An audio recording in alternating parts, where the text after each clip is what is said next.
بسم اللہ الرحمن الرحیم بسم اللہ الرحمن الرحیم صلی اللہ علی رسول الکریم۔ السلام علیکم ورحمۃ اللہ وبرکاتہ۔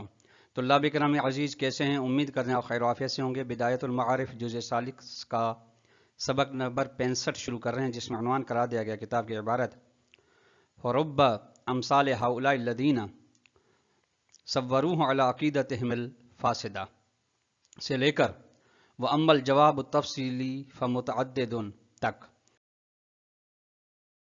طلاب کرام، آج کے درس میں جو نکات بیان ہوں گے وہ یہ ہیں۔ نمبر 1، خدا کی جانب ہر قبیح فعل کی نسبت دینے کا لازمہ آیات کی تکذیب ہے۔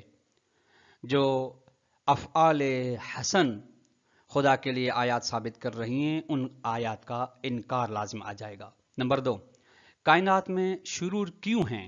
اس کا اجمالی جواب، شرور یعنی زلزلے، آفات، مصیبتیں اور بعض کا ناقص الخلقت پیدا ہونا، یہ کیوں ہیں؟ اس کا مختصراً جواب دیا جائے گا۔ آئیے عبارت کو ملاحظہ فرمائیں۔ مرحوم مظفر فرماتے ہیں فرب امثال ہؤلاء الذین صوروہ علی عقیدتہم الفاسدۃ ظالم جائر سفیہ لاعب کاذب مخادع یفعل القبیح ویترک الحسن الجمیل تعالی اللہ عن ذلک علوا کبیرا۔ اس قسم کے یعنی اشاعرہ کے بارے میں مرحوم مظفر فرمائے، اس قسم کے لوگ وہ ہیں جنہوں نے تصور کیا ہے اپنے غلط عقیدے کے مطابق کہ خدا ظالم ہے، سفی ہے، اور سفی یعنی بیہودہ کام کرنے والا، لاعب ہے، فضول لہو لعب انجام دینے والا، جھوٹ بولنے والا، دھوکہ دینے والا، کبھی فعل کو انجام دے سکتا ہے اور حسن فعل کو ترک کر سکتا ہے۔ خداوند متعال اس سے بلند و بالا ہے ایسے عقیدے فاسدہ سے۔ وَهَذَا هُوَ الْكُفْرُ بِعَيْنِهِ۔ مرحوم مظفر فرماتے ہیں یہ ایسا عقیدہ خود کفر ہے، بالکل بعینہ کفر ہے۔ وقد قال اللہ تعالیٰ فی محکم کتابہ، اور خداوند متعال نے اپنی محکم کتاب میں فرمایا وَمَا اللَّهُ يُرِيدُ ظُلْمًا لِلْعِبَادِ، خدا ظلم کا ارادہ نہیں رکھتا، انجام دینا تو دور کی بات ہے۔ سورہ غافر کی آیت نمبر 31۔ وقال واللہ لا يحب الفساد، بقرہ کی آیت نمبر 206، خدا فساد کو ہرگز پسند نہیں کرتا۔ وقال، نیز فرمایا وما خلقنا السماوات والارض وما بینہما لاعبین، زمین و آسمان ان کے درمیان جو بھی ہیں میں نے ان کو بیکار فضول پیدا نہیں کیا۔ دخان 38 آیت۔ وقال، نیز فرمایا وما خلقت الجن والانس الا لیعبدون، زاریات کی آیت نمبر 56، میں نے جن و انس کو فقط اپنی عبادت کے لیے پیدا کیا ہے۔ الا غیر ذلک من الآیات الکریمۃ، اس کے علاوہ اور بھی قرآن مجید کی آیات ہیں۔ سبحانک ما خلقت ھذا باطلا، پاک و منزہ ہیں میرے خدا آپ کہ آپ نے اس کائنات کو باطل و بیہودہ و بے مقصد پیدا نہیں کیا۔ اب آئیے مرحوم مظفر کی عبارت کی وضاحت۔ لعلہ لأن ذلك التصویر فی حقہ تعالی یستلزم تکذیب الآیات الصریحۃ القرآنیۃ۔ لعلہ یعنی کفر بعینہ کا ہونا، ایسا عقیدہ رکھنا کفر بعینہ ہے۔ یہ اس لیے ہے کہ یہ ایسا تصور خدا کے بارے میں سبب بنتا ہے کہ خداوند متعال کی کتاب قرآن مجید میں جو آیات ہیں ان کی تکذیب شمار کی جائے، اور خود قرآن کے آیات صریحہ کی تکذیب خود خدا کی تکذیب ہے، جو کہ کفر ہے تک منجر ہوتی ہے۔ التی اشار الی جملۃ منہا، وہ آیات قرآن جن کی جانب مصنف نے متن میں اشارہ فرمایا، جو یہ آپ نے ملاحظہ فرمایا بقولی وقد قال اللہ تعالیٰ فی محکم کتابہ، فرمایا کہ اس قول کے ذریعے سے خدا نے محکم کتاب یہ آیات بیان کی۔ ومن المعلوم، بدیہی سی بات ہے کہ ان من یعتقد اعتقادا یلزم منہ تکذیب القرآن العزیز، جو بھی بندہ ایسا عقیدہ رکھے جس عقیدے سے قرآن کی تکذیب لازم آئے، نعوذ باللہ من ذالک، قرآن کا انکار لازم آئے، تو فقد اعتقد بما یوجب الکفر والخروج عن ملت الاسلام، تو گویا ایسا ہے کہ اس نے عقیدہ رکھا ایک ایسی چیز کے بارے میں جو کفر کا سبب بنے، اور عقیدہ رکھنے والے کے لیے وہ اسلامی معاشرے سے خروج کا سبب بنے۔ فیما، ان مقامات میں اذا کان ملتفتا الی تلک الملازمۃ، بشرطی کہ جب وہ شخص جو ایسا عقیدہ رکھ رہا ہے فاسد عقیدہ، وہ اس ملازمے کی جانب متوجہ ہو کہ ایسے عقیدہ رکھنے سے تکذیب خدا، تکذیب قرآن اور کفر کا لازم آ رہا ہے تو ہاں، پھر بھی اگر ایسا عقیدہ رکھے تو پھر وہ کافر ہے. ہاں اگر ملازمے کی جانب متوجہ نہیں ہے تو پھر اس کے لیے مراعات ہے. هذا مضاف الى ان تصویر المبدع تعالی بالصفات الممکنات يرجع في الحقیقت الى الاعتقاد بغیر المبدع تعالی. اس کے علاوہ یہ ہے کہ خدا متعال کی تصویر یعنی خدا کا تصور یہ صفات کی ممکنات سے ہو، یعنی ممکنات کی صفات اس کے اندر ہیں. اس کی بازگشت حقیقت میں اس کی جانب ہو رہا ہے کہ انسان عقیدہ رکھے خدا کے علاوہ کے بارے میں، یعنی ممکن کے بارے میں، واجب الوجود کے بارے میں نہیں. اور والجہل بالمبدع الحقیقی، جب خدا کے بارے میں صفات ممکن کا عقیدہ رکھ رہے ہیں تو اس کا مطلب یہ ہے کہ خدا نہیں ہے ذہن میں، خدا کا تصور نہیں ہے، اور خدا سے جہالت ہے، اور جہالت خدا حقیقی کے بارے میں جو کہ واجب الوجود ہے وہ کفر بھی، اس کے بارے میں بے منزلہ انکار ہے، کما لا یکفی، جس کی بات واضح ہے. تو اللہ اکرم یہاں تک بحث حسن و قبح و اشاعرہ و معتزلہ و عدلیہ امامیہ کی بحث ختم ہو گئی. اب نئی بحث کا آغاز ہوتا ہے جو کہ حسن و قبح کے ساتھ مربوط ہے. وہ ہے یہ بحث و حول الشرور والاختلافات. شرور جو اس کائنات میں عالم میں پائے جاتے ہیں ان کے بارے میں، اور اختلافات جو اندر، وہ اس کی تفصیل یہ ہے. ہونا سوال، یہاں پہ ایک اشکال ہے، سوال وہ ان مقتضی ما مر من قاعدۃ التحسین و تقبیح ہے. وہ یہ ہے کہ حسن و قبح کے قاعدے کا تقاضا جو کہ حسن و قبح کا قاعدہ جو گزر گیا، اطلاق کمال ذات المبدع المتعال، اور یہ گزر گیا کہ کمال خداوند متعال کی ذات کمال مطلق ہے. ان مقتضا یہ ہے کہ انہ تعالی لا یفعل القبیح ولا یترک الحسن. ثابت یہ ہوا کہ خداوند ہرگز کبھی فعل انجام نہیں دیتا، حسن فعل کو ترک نہیں کرتا.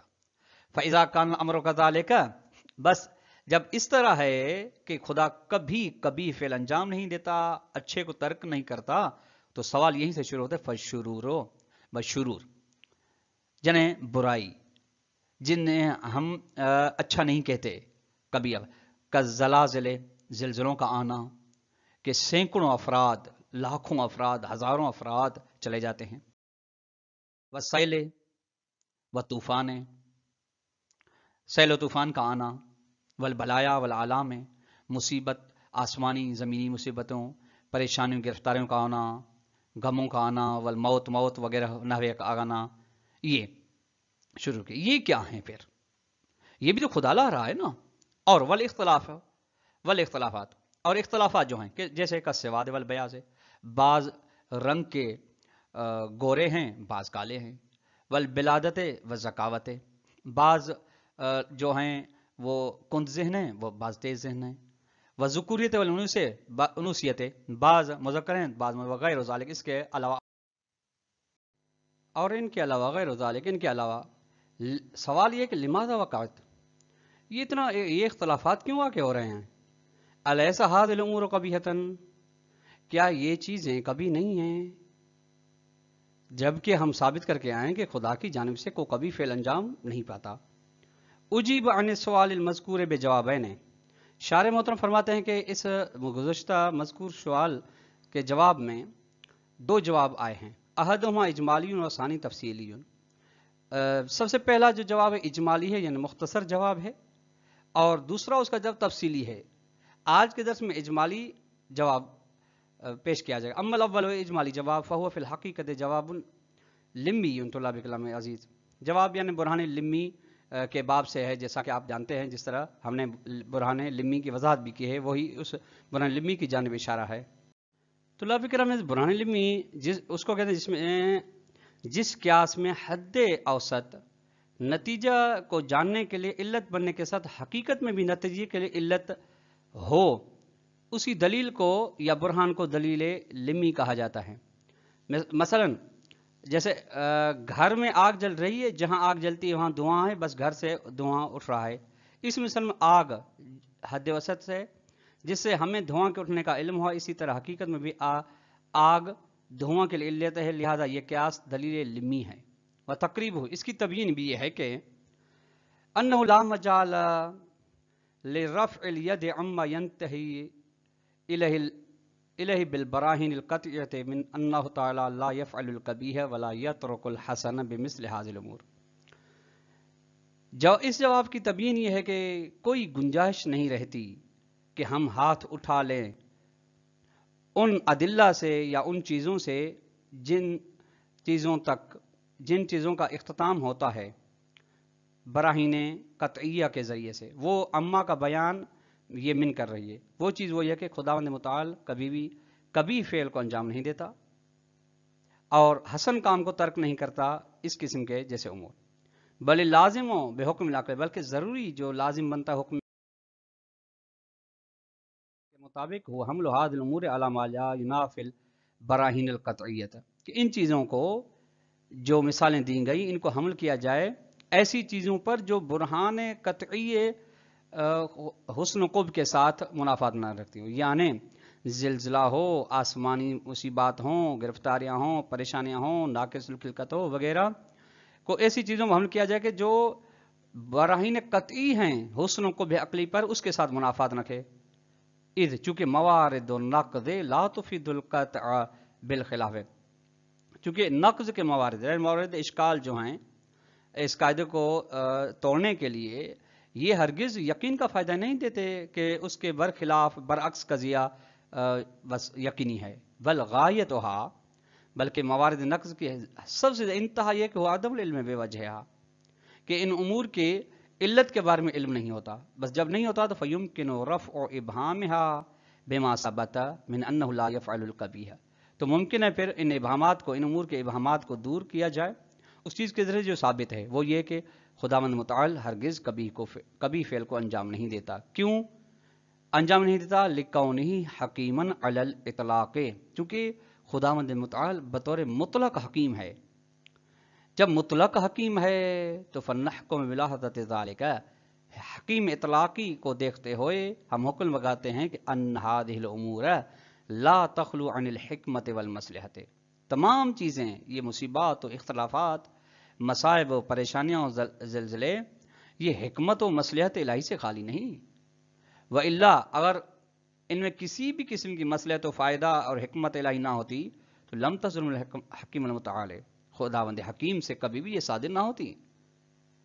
چونکہ اگر ان میں نہ حکمت ہوتی، نہ مصلحت، نہ فائدہ، تو گویا ہو جاتا کہ یہ بیہودہ کام ہے، بندوں کو تکلیف دینے کے لیے ہیں، جبکہ خدا ایسا کام نہیں کر سکتا. کبھی ہے اذ، چونکہ لیس فیہ عنوان لیس فیہ عوامل الصدور القبیح ہے، چونکہ خدا کے بارے میں ایسے اسباب نہیں پائے جاتے جو قبیح فعل کے صادر ہونے کا سبب بنے. کل جہل، جیسا کہ جہالت. کبھی فعل کوئی بھی موجود کیوں انجام دیتا ہے؟ اس لیے کہ اس کبھی فعل کے انجام سے وہ واقف نہیں، او العجز، یا کمزور ہے اس کے مقابلے میں، وہ قوی ہے. او غیر ذالک، یا اس کے علاوہ دیگر اسباب بھی ہیں، مما یکون نقصاً، جو نقص کا سبب بنتے ہیں. ولا یلیق بجنابہ تعالی، خدا کے شایان شان نہیں. بس جب ایسے ہے تو نتیجہ فکل ما فعلہ اللہ وصدر منہ یبتنی علی الحکمت والصلاح وغالبیت الخیر، تو جو چیز بھی خدا انجام دے رہا ہے، جو فعل بھی اور جو چیز خدا سے صادر ہو رہی ہے، وہ موقوف ہے کہ اس بات پر کہ خدا کی حکمت ہے اس میں، خدا کی مصلحت ہے اس میں. اور اگر مقایسہ کیا جائے اس میں، تو اس میں خیر و شر کا مقایسہ کیا جائے تو خیر اس میں غالب ہے. اگر شر ہے بھی تو شر وجودی چیز نہیں ہے، وہ نسبی ہے. قال العلامہ طباطبائی قدس سرہ، علامہ فرماتے ہیں الامور بالاضافۃ الی الغیر علی خمسۃ اقسام. اس بات پہ طلاب عزیز غور فرمائے گا. تمام چیزیں غیر کی بنسبت، یعنی خود سے ہٹ کے دوسروں کی بنسبت، ان کی 5 صورتیں بنتی ہے. ایک، ما ہوا خیر محض، خالص خیر، نیکی، اچھائی. 2، وما ہوا خیرہ اکثر من شرہ، جس کا خیر زیادہ ہو اس کے شر سے، یعنی شر بھی ہے اس میں لیکن شر قلیل ہے اور خیر زیادہ ہے. 3، وما یتساوی خیرہ و شرہ، جس کے خیر و شر برابر ہیں. 4، وما شرہ اکثر من خیری، جس کے اندر شر و برائی زیادہ ہے، قباحت زیادہ ہے اس کی نیک ہونے سے. آخری 5واں، وما ہوا شر محض، وہ جو بالکل وہ کام، وہ امر جس میں خالصتاً شر ہے، برائی ہے، نقصان ہے، مفسدہ ہے. یہ 5. فرماتے ہیں علامہ فرما ولا یوجد شیء من الثلاثۃ الاخیرۃ، یہ آخری تین چیزیں جو ہیں، تین پانچ میں سے یہ وجود نہیں رکھتی، یہ تساوی والی شر اکثریت ہو، یہ شر محض ہو. کیوں؟ لاستلزام القبیح من غیر لاستلزام الترجیح من غیر مرجح، چونکہ یہ سبب بنتے ہیں ترجیح بلا مرجح کا، جو کہ محال ہے عقلاً، یا اور ترجیح المرجوح الی الراجح، یا مرجوح چیز کو یعنی جو ناپسندیدہ چیز ہے اس کو پسندیدہ چیز پہ ترجیح دینا، افضل دینا، یہ بھی غلط ہے عقلی لحاظ سے اور شرعی لحاظ سے. چونکہ جب طلاب کرام عزیز خیر و شر دونوں مساوی ہیں تو ان میں سے اگر خیر کو ترجیح دیں ترجیح بلا مرجح، شر کو خیر پہ ترجیح تب بھی ترجمہ ہے، اور شر زیادہ ہے خیر کم ہے، پھر اگر پھر بھی ہم دیں تو پھر یہ لازم آتا ہے کہ ہم نے شر کو ترجیح دی جو کہ شر بہت ہی ادنا ہے.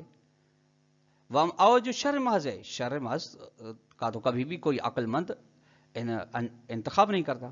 والواجب ضروری من نظر الحکمت الہیت المنبعثۃ عن القدرت والعلم الواجبین والجود الذی لا یخالط جہل ان یفیض، یہ ان یفیض تعویل مصدر محکم مبتدا مؤخر ہے. بس ضروری ہے خدا کے حکمت الہیہ کو دیکھتے ہو، وہ حکمت الہیہ جس کا منبع، جس کی جہت صدور قدرت الہیہ اور علم الہی واجب ہے، یعنی قدرت واجب، علم واجب الہی، اور وہ جود و سخاوت خداوندی ہے جس میں بخل کا شائبہ تک نہیں پایا جاتا، اس کے لیے واجب ہے کہ ایفیز ماحول اصلح ہو فی نظام الاتم میں، کہ خداوند متعال افاضہ کرے، عطا کرے ایسی چیز جو نظام اتم میں، نظام اکمل و احسن میں زیادہ مصلحت والی ہو. وَأَن يُوجِدَ وہ خیر محض ایجاد کرے خداوند وہ چیز جو خیر محض ہو، وما هو خیر اکثر من شر، اور وہ چیز جس کا خیر زیادہ ہو شر کم ہو. لأن فی ترک الاول شرا محضا، چونکہ پہلی صورت کو ترک کرنے میں، باقی تو دو بچ گئی صورتیں، اگر پہلی صورت خداوند انجام نہیں دیتا جو خیر محض ہے تو پھر یہ خود خیر محض کو ترک کرنا شر محض ہے خدا کے لیے کبھی. وفی ترک ثانی شرن کثیرن، اور جب خدا جس میں خیر کثیر ہے، خیر اکثر ہے، اس کو ترک کر رہا ہے تو پھر یہ خود شر کثیر ہے. بس فما یوجد من الشر نادر قلیل بالنسبت الی ما یوجد من الخیر، بس شر نہیں پایا جاتا، بس جو چیز پائی جاتی ہے شر میں سے وہ قلیل ہے، بہت ہی کم ہے اس چیز کی بنسبت جو خیر کے اندر پائی جاتی ہے. وانما وجد الشر القلیل بطبع الخیر الکثیر، ہاں اگر شر قلیل کہیں پایا جاتا ہے تو ایسا نہیں کہ اس کو خلق کیا گیا ہو، نہیں، خیر کثیر کے تابع ہے، یعنی خیر کثیر کی حدودیت و محدودیت کو ہی شر قلیل کہا جاتا ہے. تفسیر میزان میں علامہ نے بات کری جلد نمبر 13 صفحہ نمبر 201 پہ، فنظام الموجود ہو نظام الاتم والاحسن علمہ اللہ تعالی واوجدہ علی وفق علمہ، بس وہ نظام جو موجود ہے وہ نظام اتم اور احسن ہے جس کے بارے میں خدا جانتا ہے، اور اسی نظام کو خدا نے ایجاد کیا ہے اپنے علم ازلی کے مطابق. کما قال شیخ ابو علی ابن سینا فی الاشارات، جیسا کہ بولے سینا نے اپنی کتاب اشارت فرمایا اشارتن کہ فالعنایت ہی احاطۃ علم الاول بالکل، عنایت و رحمانیت الہی یہ ہے کہ علم اولی احاطہ رکھتا ہو تمام چیزوں پر. والواجب ہے ضروری ہے کہ یکن علیہ الکل، کہ اس کے اوپر تمام کو انجام دینا ضروری ہو، حتیٰ یکن علی حسن النظام، یعنی تمام خیر جو ہیں جن جن چیزوں کے ساتھ اس کا علم تقاضا کرتا ہے وہ نظام احسن کے دائرے میں آئیں. وبے ان ذالک واجب عنہ، اور یہ چیز خدا پر واجب ہے. ونحاطتی بھی، اور خدا احاطہ رکھتا ہے ان تمام چیزوں پر.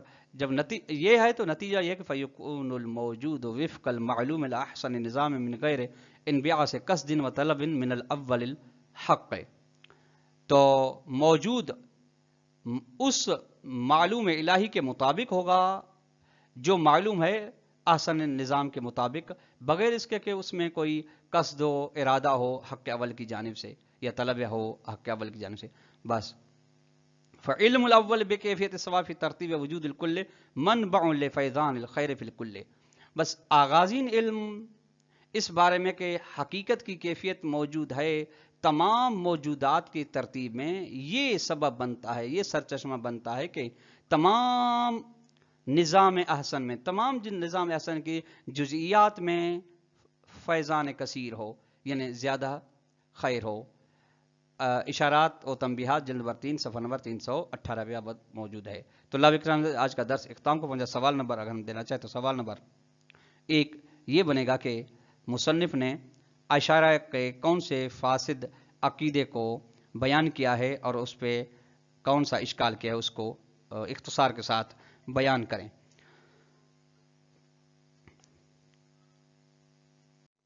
دوسرا سوال طلاب اکرام یہ ہوگا کہ شرور و اختلافات کے بارے میں کون سا سوال ہے، اس سوال کو بیان کریں اور اس کا اجمالی بیان اختصار کے ساتھ بیان کریں۔ والسلام علیکم ورحمۃ اللہ وبرکاتہ۔